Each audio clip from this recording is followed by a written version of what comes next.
మన ప్రభువును రక్షకుడైన యేసుక్రీస్తు నామములో మీ అందరికీ వందనాలు. దేవుని బిడ్డలారా, మరి మీరందరూ ఎలాగున్నారు? ప్రతిరోజు పాస్టర్ ఎలాగున్నారు అంటే మా పరిస్థితి మీకేం తెలుసు అంటారా? దేవుని బిడ్డలారా, మీ అందరి పరిస్థితుల కొరకు ప్రార్థిస్తున్నాం, దేవుని వేడుకుంటున్నాం.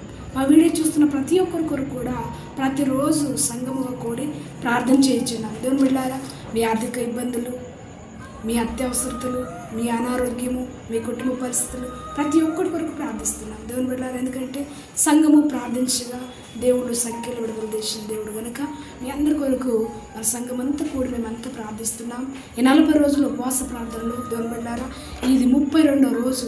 దేవుని బిడ్డలారా, 32వ రోజు కూడా దేవుడు దాసుని నిలబెట్టుకొని చాలా చక్కగా మాతో మాట్లాడాడు, అందరితో మాట్లాడాడు. దేవుని బిడ్డలారా, మరి ఈరోజు నిర్గమకాండము 31వ అధ్యాయము 1 నుంచి 6 వరకు దేవుని బిడ్డలారా, ప్రత్యక్ష గుడారం కట్టుటకు ఒక వ్యక్తిని దేవుడు ఎన్నుకున్నాడు. దేవుని బిడ్డలారా, అక్కడ ఎవరున్నారంటే బెసలేలు అనే ఒక వ్యక్తిని దేవుడు వాడుకున్నాడు. అక్కడ దేవుని బిడ్డలారా, బెసలేలు అనే వ్యక్తి తనంతట తాను రాలేదు. దేవుని బిడ్డలారా, దేవుని పని జరిపించుకోవాలంటే దేవుడే ఒక వ్యక్తిని ఎన్నుకుంటాడు. ఈ వ్యక్తిని కూడా బెసలేలు కూడా తనంతట తాను రాలేడు, దేవుడే ఎన్నుకున్నాడు. దేవుడు ఎన్నుకొని ఆయనకు జ్ఞానం ఇచ్చాడు, విద్య వివేకమును కూడా ఇచ్చాడు. దేవుని బిడ్డలారా, మనం కుటుంబాలు కట్టుకోవాలంటే మనకు కూడా కావాల్సింది జ్ఞానము కావాలా, విద్య కావాలా, వివేకము కావాలి. ఇవన్నీ కూడా దేవుడు అంటున్నాడు, నీకు బుద్ధి సర్వసంపదము వివేక జ్ఞానములు ఇచ్చు తెలివిచ్చిన ఈ సర్వసంపదములు నా యందు గుప్తంలో ఉన్నాయి అంటున్నాడు. దేవుని బిడ్డలారా,